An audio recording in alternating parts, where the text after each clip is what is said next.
South Africa is a mess. If you check the statistics, it is currently one of the countries with an increasing rate of kidnapping.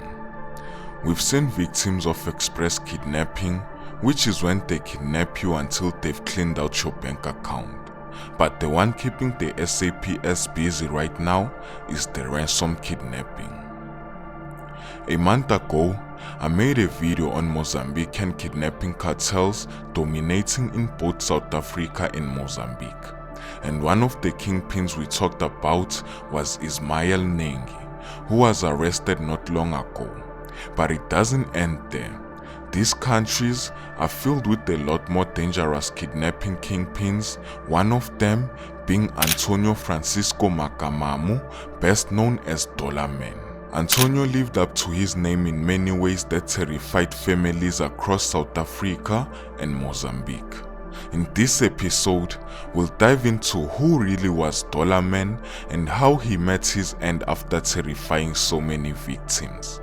This is the story of a kingpin whose crimes has spanned Mozambique and South Africa, and how it all ended in a blaze of gunfire on a South African highway.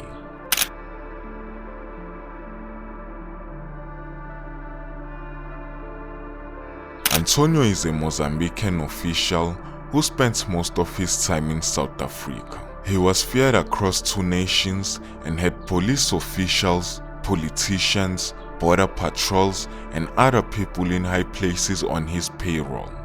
Antonio wasn't called Dollar Man because of his flashy lifestyle, but because he used to demand that ransoms be paid in US dollars. He wasn't just any criminal. On the radar of Mozambique's highest-ranked criminal database called Cernic, he orchestrated high-profile kidnappings. In South Africa, the SAPS linked him to at least 5 kidnappings for ransom cases, along with housebreaking, carjacking, and unlicensed firearms.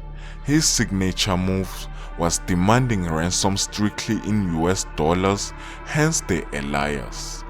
Investigative experts believe that he lends the rope from Nini Satar, one of Mozambique's most notorious murderers, who quickly built a merciless network across borders.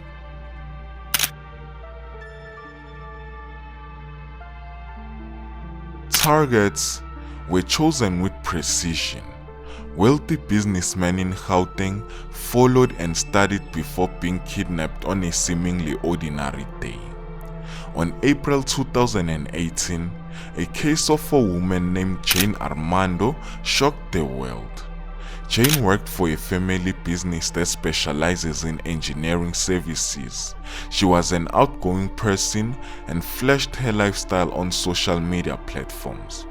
One night on April 2018, she went out with her friends to a place called the News Cafe in Eastgate. As she hopped in her car and was heading back home, a car suddenly blocked her way and took her hostage. The kidnappers demanded $150,000 from her family, followed by videos of them doing horrible things to her. The family made the payment in their conditions and never heard back from them. A month later, a burnt body was found in the bushes, who was later identified to be Jane. The police found traces of evidence leading to a man called Paulo Martinho, whom had ties from a while ago to Antonio Francisco. Since then, the SAPS took the hunt for Antonio very serious, even going as far as to working with the law enforcement from the Mozambique.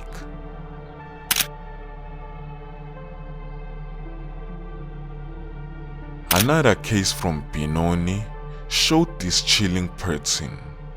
Ahmed Rashid is a businessman who owns a market that supplies products to smaller branches across Gauteng. On the 23rd of July 2025, as he was closing up his shop, 2 men appeared out of nowhere and apprehended him as a car parked by their side. They then pushed him into the car and drove off. 2 days later, The kidnappers contacted Rashid's family and demanded a ransom of $100,000 for his safe return, while promising to do horrible things to him if they do not cooperate. The family asked for some time to put together the money and reported the matter to the police. Ransoms wired into accounts back then traced signals leading authorities on high-stakes chase across borders. On the 3rd of September 2025, his downfall unfolded near the R21 highway in Kempton Park, traced through ransom-linked bank accounts. When the police correctly identified him, they cornered him in a high-speed pursuit. Antonio then rammed a police vehicle, then opened fire. A fierce exchange of bullets ensued. Antonio was fatally shot and the officers emerged uninjured. At the same moment, the businessman kidnapped on the 23rd of July 2025 was rescued from a shack in Alexandra, safe and alive. Antonio's death marked a significant victory in Operation Chanel, a crackdown that has arrested over 300 kidnappers and seized 146 illegal firearms since mid-2021. In 1 week alone, the SAPS apprehended 14,700 suspects for crimes from assault to murder and confiscated more weapons. But what happens when the kingpin falls in the underworld? Power vacuums breed new leaders. Dollarman's death might just be the beginning. Dollarman is gone, but the kidnappers remain. The network that backed him is likely regrouping even right now. What is at root of transnational kidnapping syndicates between Mozambique and South Africa? Are we seeing the fall of mafia kingpins or just a reshuffle in the criminal world? Drop your thoughts below. We also had a number of victims, two businessmen that were in Midrand that were kidnapped during an express kidnappings. And I think the express kidnappings, we're also seeing a rise in them where it's not necessarily the kidnappings for ransom. It's your hijacking. They kidnap you for quite some time, clean out your bank account and so on. So we have been able to really ensure breakthroughs in cases such as those ones. So it's just for South Africans to assure you that we've got the expertise, we've got the capabilities, we've got the capacity to investigate such cases and also to arrest the perpetrators that are behind these kidnappings. We only urge you to be extra vigilant of your surroundings. Don't be so trusting. If you notice anything suspicious, immediately report it to the police. If you think you are being followed or you are a target, bring that information to the police so that we can work on it. My name is Jay and this is Moment in Future, pulling you into the truth.